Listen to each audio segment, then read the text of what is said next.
Hello நண்பா! Welcome back to happy traders zone. நம்ம சேனல சப்ஸ்கிரைப் பண்ணி சப்போர்ட் பண்ணிட்டு இருக்க அனைத்து நல்லுள்ளங்களுக்கும் என்னுடைய மனமார்ந்த நன்றி. நம்மள வந்து நீங்க இதுவரைக்கும் Instagram அண்ட் YouTubeல ஃபாலோ பண்ணலாம். உடனே ஃபாலோ பண்ணுங்க. பிளஸ் வந்து நம்ம live market analysis and technical அனாலிசிஸ்மே வந்து சார்ட் அனாலிசிஸ் எல்லாம் போஸ்ட் பண்ணிட்டு இருக்கோம் Telegram சேனல்ல. இது எல்லாமே வந்து பெர்ஃபெக்ட்டா அக்யூரேட்டா ஒர்க் ஆயிட்டு இருக்கு நண்பர்களே. இதுலயும் நீங்க வந்து ஜாயின் பண்ணிக்கோங்க. ரொம்பவே உங்களுக்கு யூஸ்ஃபுல்லா இருக்கும். இன்னைக்கு நம்ம வந்து என்ன பார்க்க போறோம் அப்படின்னாக்கா, கோல்டு இன்வெஸ்ட்மென்ட் ஸ்கேமா இல்ல சேஃபா?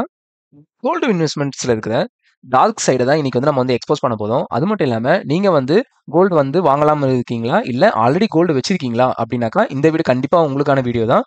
வாங்க இன்னைக்கு நம்ம டீப் டிரைவ் அனலைசிஸ் பண்ணிட்டு, ரியாலிட்டி என்ன அப்படின்றத அன்கவர் பண்ணலாம் நண்பர்களே. நம்ம சேனல்ல 30 டேஸ் சேலஞ்ச் அப்படின்னு ஒன்று வந்து வச்சிருக்கேன் நானு. என்னது அப்படின்னா, வருகின்ற அக்டோபர் 9ஆம் தேதிக்குள்ள நம்ம சேனல் வந்து 1000 சப்ஸ்கிரைபர் ரீச் பண்ணணும் அப்படின்ட்டு நான் வந்து பர்சனலா சேலஞ்ச் எடுத்திருக்கேன். பார்க்கலாம் இந்த சேலஞ்சில நான் வின் பண்றேனா இல்ல லூஸ் பண்றேனா அப்படின்ட்டு. நம்ம சேனலை சப்ஸ்கிரைப் பண்ண போது முதல் 1000 வாடிக்கையாளர்களுக்கு என்னுடைய மியூச்சுவல் ஃபண்ட் மற்றும் ஸ்டாக் போர்ட்ஃபோலியோ வந்து உங்ககிட்ட நான் ஷேர் பண்ணிக்கலாம் அப்படின்னு இருக்கேன் நண்பர்களே. இது வரைக்கும் நீங்க சப்ஸ்கிரைப் பண்ணலாம், உடனே சப்ஸ்கிரைப் பண்ணி சப்போர்ட் பண்ணுங்க.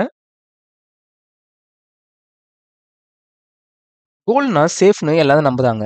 ஆனா ரியாலிட்டில இது ஒரு எமோஷனல் ட்ராப்னு தெரியுமாங்க.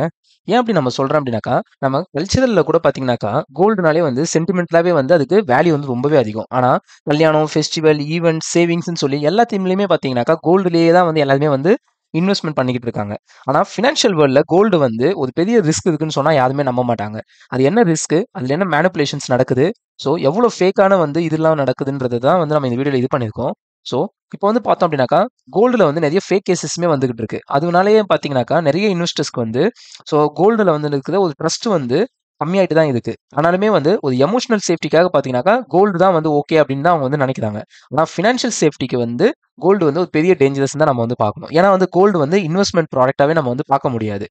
கோல்டு சேஃப் ஹேவன்னு சொல்றாங்க. ஆனா மார்க்கெட் வந்து பார்த்தீங்க அப்படின்னாக்கா, 2011ல கோல்டு பிரைஸ் வந்து எவ்வளோ வந்து இருந்ததுன்னு பார்த்துக்கோங்க. அங்க இருந்து 2015ல அதாவது 2011ல 1900 கிட்ட இருந்த கோல்டு 2015ல 1050 வரைக்கும் கிராஷ் ஆயிட்டு 2020 வரைக்கும் பார்த்தீங்கன்னாக்கா, இங்க வந்து ரொம்பவே வந்து டவுன் ஆயிருக்கு. அதாவது 2011ல இருந்த கோல்டு பிரைஸ் மறுபடியும் அதே பிரைஸ் போத்துக்கு 2020 கிட்ட ஆயிருக்கு. கிட்டத்தட்ட இந்த 10 வருஷம் பார்த்தீங்கன்னாக்கா, கோல்டோடைய ரிட்டர்ன்ஸ் வந்து அந்த டாப்ல இன்வெஸ்ட்மென்ட் பண்ணவங்களுக்கு பார்த்தீங்கன்னாக்கா, கண்டிப்பா எந்த ஒரு ரிட்டர்ன்ஸுமே இல்ல. 10 வருஷத்துக்கு ஒரு கோல்டுல இன்வெஸ்ட் பண்ணவங்களுக்கு ஒரு இன்வெஸ்ட்மென்ட்டே இல்ல அப்படின்னாக்கா, அத வந்து நம்ம இன்ஃப்ளேஷன்ல பார்த்தோம் அப்படின்னாக்கா, 10 வருஷத்துக்கு முன்னாடி போட்ட பணம் 10 வருஷமா எந்த ஒரு ரிட்டர்ன்ஸ் குடுக்கல அப்படின்னாலே, அதோட வேல்யூ வந்து அன்னைக்கு வந்து 0ன்ற மாரி தான் நம்ம வந்து கன்சிடர் பண்ணணும். இதுதான் வந்து கோல்டுல வந்து ஒரு லாங் டெர்ம்ல பார்க்கும்போது வந்து நடந்திருக்கு. அது மட்டும் இல்லாம நீங்க டோட்டலாவே பார்த்தீங்கனாலே, கோல்டோடைய ஆவரேஜ் டோட்டல் வந்து ரிட்டர்ன்ஸ் எவ்வளோ பார்த்தீங்கன்னாக்கா, 8-9% மேல தான் போகவே இல்ல. அப்படி பார்க்கும்போது கோல்டுல வந்து ஒரு நல்ல இன்வெஸ்ட்மென்ட்டா இல்லையான்றத நம்ம இதுக்கப்புறம் தான் வந்து நல்லாவே வந்து ஃபோக்கஸ்டா பார்க்கணும். கோல்டு வந்து சேஃப் ஹார்ஸ்ன்னு சொல்றாங்க. ஆனா ஷாப்ஸ்லலாம் போய் பார்த்தீங்கன்னாக்கா, அதோடைய கோல்டு வந்து சேஃப் ஹார்ஸ்ன்னு சொல்லி தான் சேல்ஸ் பண்றாங்க. ஆனா அதோட வாலட்டிலிட்டி வந்து ரொம்பவே அதிகம். ஆனா வந்து நிஃப்டி, சென்செக்ஸ்லலாம் பார்த்தீங்கன்னாக்கா, உங்களுக்கு வந்து கன்சிஸ்டன்ட் குரோத் இருக்கும். டிவிடெண்ட் வரும். கம்பெனியோட ஃபண்டமெண்டல்ஸுமே வந்து நல்லாவே வந்து சப்போர்ட் பண்ணும். ஆனா கோல்டோட ஃபண்டமெண்டல்ஸ் பார்த்தீங்கன்னா, கோல்டு ஃபண்டமெண்டல்ஸ் பெருசா கிடையாது. ஏன்னா, கோல்ட வந்து மெஜாரிட்டி டிரைவ் பண்றதே வந்து பார்த்தீங்கன்னாக்கா, சென்டிமெண்ட்ஸ்னால தான் வந்து மெஜாரிட்டி வந்து கோல்ட் பிரைஸ் வந்து நல்லாவே வந்து டிரைவ் ஆயிட்டு இருக்கு ரீசென்ட் டேஸ்ல. அண்ட் லாங் டெர்ம்ல பார்க்கும்போது கோல்டோட ரிட்டர்ன்ஸ் வந்து ஈக்விட்டியை விட கம்மியா தான் இருக்குன்றத நம்ம இங்க ஸ்டாட்டிஸ்டிக்கலாவே வந்து பார்த்துட்டோம் நாம. பேஸ்ட் ஆன் தி நம்மளுடைய பாஸ்ட் ஹிஸ்டரிய வச்சு. And emotional safety and financial சேஃப்டிக்கு 2ம் தான் வந்து டிஃபரெண்டா வந்து நம்ம பார்க்கணும். எமோஷனலுக்காக கோல்டு வந்து நெறைய பேர் வாங்கிட்டு இருக்காங்க. அண்ட் டேட்டா பார்த்தோம் அப்படின்னாக்கா, கோல்டு வந்து ஸ்டாக்ஸ் அண்ட் நிஃப்டி, சென்செக்ஸ் இண்டெக்ஸை விட பார்க்கும்போது கொஞ்சம் அன்ஸ்டேபிளாவும் ஓவர் ஹைப் தான் பண்ணி வச்சிருக்காங்கன்றது கிளியரா தெரியுது. கோல்ட் மார்க்கெட்ல ரெகுலேஷன் வந்து ரொம்பவே கம்மி. மேனிபுலேஷன்ஸும் நெறைய தான் நடக்குது. குளோபல் லெவல்லயுமே நடக்குது. அதாவது லண்டனுடைய கோல்ட் ஃபிக்ஸிங் ஸ்கேண்டல் வந்து பார்த்தீங்கன்னாக்கா, நெறைய பேங்க்ஸ் எல்லாருமே வந்து கோல்ட் பிரைஸ வந்து ஃபிக்ஸ் பண்ணி வச்சிருந்தாங்க. பிரைஸ வந்து கண்ட்ரோல் பண்ணியிருந்தாங்க. ரீட்டெயில் இன்வெஸ்டர்ஸ்க்கு இது புரியாம இருக்கும் கண்டிப்பா. ஏன் அப்படின்னாக்கா, இந்தியால வந்து பார்த்தீங்கன்னாக்கா, ஆல் மார்க்கெட் சிஸ்டம்ன்றது ஆல் மார்க் சிஸ்டம் இருக்கு நம்மகிட்ட. ஆனாலுமே லூப் ஹோல்ஸ் அதிலயுமே இருக்கு. நெறைய மக்களுக்கு தெரியாது. அதாவது அவங்க வாங்குற கோல்டு வந்து பார்த்தீங்கன்னாக்கா, 18 கேரட் கோல்டுலாம் கூட நெறைய மக்கள் வாங்குறாங்க. 20 கேரட் கோல்டுமே வந்து மக்கள் வந்து வாங்குறாங்க. ஆனா நம்ம வந்து ஹால்மார்க் வந்து பார்த்தீங்கன்னாக்கா, 22 கேரட் கோல்டு தான் வந்து ஒரு கரெக்ட்டான கோல்டு. அதனாலேயே வந்து பார்த்தீங்கன்னாக்கா, இது மட்டும் இல்லாம நெறைய ஃபேக் கோல்ட் கேஸஸுமே வந்து இன்கிரீஸ் ஆயிட்டு தான் இருக்கு நாளுக்கு நாளுக்கு. அண்ட் கோல்டுமே நமக்கு வந்து பார்த்தோம்னாக்கா, டைல்யூட்டட் பியூரிட்டீஸ் இருக்கு. அண்ட் டூப்ளிகேட்டட் ஸ்டாம்ப்ஸ் இது பண்றாங்க. இந்த மாரி ஒரு சில டெக்னிக்கல் இதுவுமே இருக்கு. கோல்டு பார்த்த வரைக்கும் நம்ம வந்து அத வந்து ஒரு அசட்டா மட்டும் பார்க்காம, அதோடைய பியூரிட்டி அண்ட் அதோடைய ஒரிஜினாலிட்டி. இது உண்மையாவே கோல்டா அப்படின்றத பார்க்கறதுக்கு நம்ம தவறுறோமோன்ற மாரி நான் ஃபீல் பண்றேன். அதனாலேயே வந்து கோல்டு வந்து சேஃப்ன்னு நம்புனாலும், இது பிளைண்ட் டெஸ்ட் ஆகிடக்கூடாதுங்க கண்டிப்பா. ஏன்னா கரண்ட்டா இது வந்து பிளைண்ட் டெஸ்ட்டா ஆயிடுச்சு. வெரிஃபை பண்ணுங்க, எஜுகேட் பண்ணுங்க. அண்ட் அதுக்கப்புறமா தான் நீங்க வந்து இன்வெஸ்ட்மென்ட்டே வந்து நம்ம ஸ்டார்ட் பண்ணணும். ஓகேங்களா? கோல்ட் பர்ச்சேஸ் பொறுத்தவரைக்கும் என்ன அப்படின்னாக்கா, நம்ம வந்து நான் ஆல்ரெடி சொன்ன மாரி வெறும் நீங்க பிரைஸ மட்டும் பார்க்காதீங்க. அதோடைய ஆத்தென்டிசிட்டியுமே நம்ம வந்து பார்க்கணும். ஏன்னா மெம்பர்ஸ் வந்து போய் வாங்கும்போது, மக்கள் வாங்கும்போது 18 கேரட் கோல்டும் வாங்கிடுறாங்க அவங்க. ஆனா 22 கேரட் கோல்டு நினைச்சிட்டு 18 கேரட் கோல்ட கம்மி ரேட்ல தராங்கன்னு நினைச்சு வாங்கிடுறாங்க. ஸோ இதெல்லாமே வந்து மக்கள் வந்து அவாய்ட் பண்ண வேண்டிய இடமா இருக்கு. கோல்ட்ல இன்வெஸ்ட்மெண்ட் வந்து பார்த்தீங்கன்னாக்கா இருக்கு. ஆனா, அதுலேருந்து ஒரு ரிட்டர்ன்ஸ்ன்னு பார்க்கும்போது எதுவுமே கிடையாது. அதனால தான் நான் வந்து கோல்ட பொறுத்தவரைக்கும் நான் என்ன சொல்லுவேன் அப்படின்னாக்கா, அதாவது இன்வெஸ்ட்மெண்ட் அப்படின்னாலே ஒரு பாசிவ் இன்கம் வரணும் நமக்கு. அது பொறுத்தவரைக்கும் தான் வந்து நம்ம வந்து இன்வெஸ்ட்மெண்ட் ப்ராடக்ட்டா பார்க்கணும் நம்ம. எது வந்து உங்களுக்கு வந்து இன்ஃப்ளேஷன வந்து ஜஸ்ட் பீட் பண்ணுதோ, அதுக்கு பேர் வந்து ஒரு எட்ஜிங்கா தான் நம்ம பார்க்கணும். கோல்டும் அதே ப்ராடக்ட் தான். ஸோ இன்ஃப்ளேஷன் அட்ஜஸ்ட் பண்ற ஒரு எட்ஜிங் ப்ராடக்ட்டா தானே பார்க்கணுமே கண்டி, இத இன்வெஸ்ட்மெண்ட் கிளாஸ்க்குள்ள நம்ம கொண்டே வரக்கூடாது. அதுக்கு என்ன ரீசன்னா, கோல்டு வந்து நம்மளுடைய ஸ்டாக் மாதிரி உங்களுக்கு டிவிடெண்ட் குடுக்காது, ரெண்டல் இன்கம் குடுக்காது. இந்த மாதிரி பாசிவ் இன்கம்ஸ் எதுவுமே வந்து ஜெனரேட் பண்ணாது. ஆனா, எக்ஸ்பென்சஸ் மட்டும் தான் அதிகம் கோல்டுல. என்னென்ன எக்ஸ்பென்சஸ் பார்த்தீங்கன்னாக்கா, நீங்க அந்த கோல்ட பராமரிக்கணும். ஸோ உங்களுக்கு வந்து செக்யூரிட்டி அண்ட் சேஃப்டி இஷ்யூஸ் இருக்கும். அடுத்து வந்து லாக்கர் சார்ஜஸ் வரும். நீங்க பேங்க்ல வைக்கிறீங்கனாக்கா. இன்சூரன்ஸ் இருக்கு. இப்ப நீங்க கோல்டு வாங்குனீங்கனாக்கா 20லேருந்து 25% வரைக்கும் உங்களுடைய மாடலுக்கு ஏத்த மாரி வேஸ்டேஜ் இருக்கும்.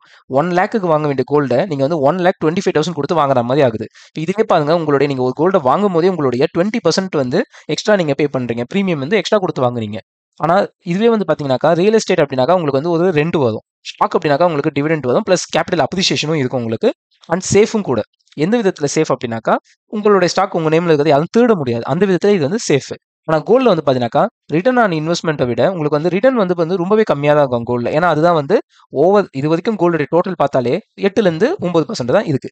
ஆனா அத வச்சுக்கிறதுக்கான ஹோல்டிங் காஸ்ட் தான் நமக்கு வந்து அதிகம் ரொம்பவே. கேபிட்டல் கெயினுமே வந்து இங்க வந்து அவங்க அப்ளை பண்றாங்க. டாக்ஸ்லயுமே வந்து பெருசா ஒண்ணும் எஃபிஷியன்சி கிடையாதுங்க.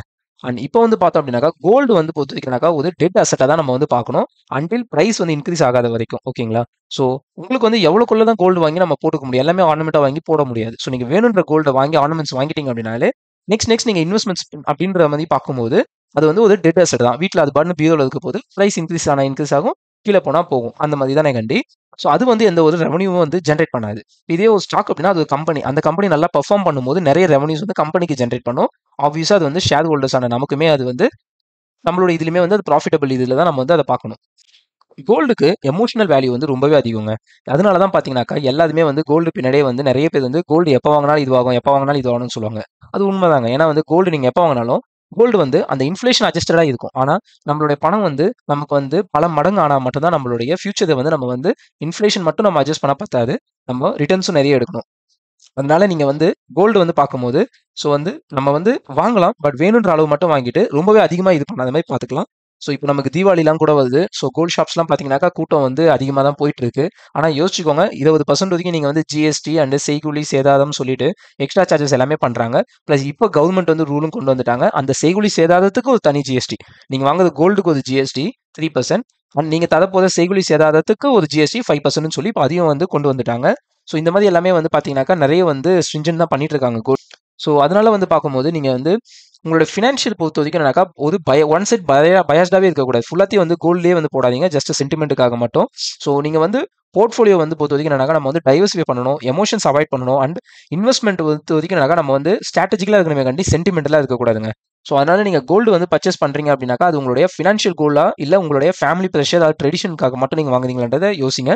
ஃபினான்ஷியல் பிரஷர் அப்படின்னாக்கா, உங்களோட ஃபினான்ஷியல் கோல் அப்படின்னாக்கா, கோல்டு வந்து ஒரு ப்ராப்பரான இன்வெஸ்ட்மென்ட்டா இருக்காதுங்க. ஸோ நீங்க வந்து உங்களோட எமோஷன் வந்து எமோஷனலா நம்ம எடுக்கிற எந்த ஒரு டிசிஷனுமே வந்து தப்பா தான் போகும். ஸோ அதனால வந்து நீங்க இன்கேஸ் வாங்கணும் ட்ரெடிஷனலா ஃபேமிலி பிரச்சனைனாக்கா கொஞ்சமா வாங்குங்க. ஆனா ஒரு எமோஷனல் இதுக்காக நெறைய கோல்டு வாங்கிடாதீங்க. ஏன் நான் சொல்றேன் அப்படின்னாக்கா, ஸோ லாங் டெர்ம்ல ஆல்ரெடி கோல்டு பிரைஸ் வந்து நல்லாவே ஏறிடுச்சு. ஸோ எந்த ஒரு இதுவா இருந்தாலும் சப்ளை அண்ட் டிமாண்ட் வந்து ஆக்ட் ஆகும். ஸோ எந்த ஒரு ப்ராடக்ட்டா இருந்தாலும் இது வந்து அப்ளை ஆகுங்க. இப்போ ஆல்ரெடி கோல்டு நல்லாவே ஏறிடுச்சுன்றதுனால, இப்போ போய் நீங்க கோல்டு வாங்குறது வந்து ஒரு நல்ல ஒரு டிசிஷன். ஒரு இன்வெஸ்ட்மென்ட் டிசிஷனா கண்டிப்பா இருக்கவே இருக்காதுங்க. கோல்டுக்கு வந்து பார்த்தீங்கன்னாக்கா, ஆல்டர்னேட்டிவ்ஸ் நெறையவே இருக்குங்க. என்னென்னனாக்கா, டிவிடெண்ட்ஸ் தர மாதிரியான ஸ்டாக்ஸ் நீங்க ஃபோக்கஸ் பண்ணலாம். இல்ல குரோத் ஸ்டாக்ஸ் ஃபோக்கஸ் பண்ணலாம். இன்ஃப்ளேஷன் அட்ஜஸ்டட் பாண்ட்ஸ் இருக்கு. ரீட் இருக்கு. இது எல்லாமே வந்து பார்த்தீங்க அப்படின்னாக்கா, உங்களுக்கு இன்கமும் குடுக்கும். பிளஸ் வந்து குரோத்தும் குடுக்கும். ஸோ அதனால உங்களுடைய போர்ட்ஃபோலியோ வந்து டைவர்சிஃபை பண்ணுங்க. ஃபுல்லா கோல்டு வச்சுக்காதீங்க. அது வந்து ரொம்பவே வந்து ரிஸ்க் அதிகமா தான் இருக்கும் கண்டிப்பா. ஸோ உங்களுடைய ஏஜ்க்கு ஏத்த மாரி, உங்களுடைய ஃபேமிலி பேக்ரவுண்டுக்கு ஏத்த மாரி 10% ஆர் 20 ஆர் 30% மாரி நீங்க கோல்ட வந்து இது பண்ணிக்கோங்க. ஆனா ஃபார் ஷூர் வந்து உங்களுடைய போர்ட்ஃபோலியோ வந்து 40% மேல கோல்டு கொண்டு போயிடவே போயிடாதீங்கன்றது என்னுடைய ஒரு பெர்சனல் சாய்ஸா இருக்கு. அண்ட் உங்களுடைய இது பார்த்தீங்கன்னாக்கா, நீங்க ரீட்லயுமே வந்து நல்ல ரெண்டல் இன்கம்ஸ் வந்துட்டு இருக்கு. ரீட் ரிலேட்டடான ஸ்டாக்ஸுமே நெறைய இருக்கு. அது வேணா கூட நீங்க பாருங்க. ஸோ இது எல்லாமே நம்ம வந்து அப்கமிங் டேஸ்ல வந்து நம்ம வீடியோஸ் போட தான் போறோம். ஸோ கோல்ட வந்து நீங்க வந்து ஒரு இன்ஃப்ளேஷன் அட்ஜஸ்டட் ஹெட்ஜிங் இதுவா மட்டும் தான் நம்ம வந்து பார்க்கணும். அதுதான் வந்து பெட்டராவே இருக்குங்க. ஸோ ஃபினான்ஷியல் பிளானிங் பொறுத்த வரைக்கும் அது வந்து டைவர்சிஃபிகேஷன் தான் அங்கே ரொம்பவே முக்கியம். அதனால கோல்டை மட்டும் ஒன் அண்ட் ஒன்லி ஆப்ஷனாக வச்சிடாதீங்க. அது உங்களுக்கான ஸ்மார்ட்டான ஒரு டிசிஷனாக கண்டிப்பாக இருக்கவே இருக்காது. ஸோ உங்களுக்கு வந்து என்னன்னாக்கா சேஃப்டி அண்ட் இன்கம் அது வந்து பார்த்தீங்கன்னாக்கா கோல்டில் மட்டும்தான் இருக்கணும்னு கிடையாது. நிறைய வந்து டிஃப்ரெண்ட் டைப் ஆஃப் போர்ட்ஃபோலியோஸ் நம்ம வந்து பில்ட் பண்ணுறத பொறுத்து நமக்கு ஒவ்வொரு அசட்டும் ஒவ்வொரு டைம் பீரியட்ல இது கொடுக்கும். அதனால உங்களுடைய போர்ட்ஃபோலியோவை ஃபுல்லாக கோல்டால இது பண்ணாமல் எமோஷன்ஸை வந்து இந்த இடத்துல வந்து அவாய்ட் பண்ணுங்க. ஏன் அப்படின்னாக்கா இன்வெஸ்ட்மெண்ட்ல வந்து லாஜிக்ஸ் தான் ஒர்க் ஆகும், எமோஷன்ஸ் கண்டிப்பாக ஒர்க் ஆகாதுங்க. ஸோ ஸ்மார்ட் இன்வெஸ்ட்மெண்ட்ஸ் வந்து பார்த்தீங்கன்னாக்கா ஸ்மார்ட் சாய்ஸ்னால தான் வருது. ஸோ உங்களுடைய சாய்ஸை வந்து ஸ்மார்ட்டாக மாற்றுங்க நீங்கள். ஸோ இந்த மாதிரி உங்களுக்கு வந்து வேறு ஏதாச்சும் வீடியோ வேணும் அப்படின்னாக்கா நம்மளுடைய சேனலை வந்து லைக் பண்ணிட்டு அண்ட் நம்மளுடைய சேனலில் வந்து உங்களுக்கு இந்த மாதிரி என்னென்ன டைப் ஆஃப் வீடியோஸ் வேணும் அப்படின்றத வந்து கமெண்ட் பண்ணுங்க. அண்ட் கோல்டு இன்வெஸ்ட்மெண்ட் பற்றி உங்களுக்கு வந்து என்ன ஒரு ஐடியா இருக்குது அப்படின்றது நம்மளோட கமெண்ட் செக்ஷன் வந்து போஸ்ட் பண்ணுங்க. நம்ம வந்து அதை பார்ப்போம். நாம க்ரௌடை எப்பயுமே ஃபாலோ பண்ணாதீங்க, ஃபேக்டை மட்டும் ஃபாலோ பண்ணுங்க. ஸோ ஃபேக்ட் தான் வந்து நமக்கு வந்து லாஜிக்கலாக திங்க் பண்ணும்போது கிளாரிட்டி கொடுக்கும். எமோஷனல் திங்கிங் வந்து இன்வெஸ்ட்மெண்ட்டில் வச்சுக்காதீங்க. அது எப்பயுமே நமக்கு யூஸ் ஆகுதுங்க.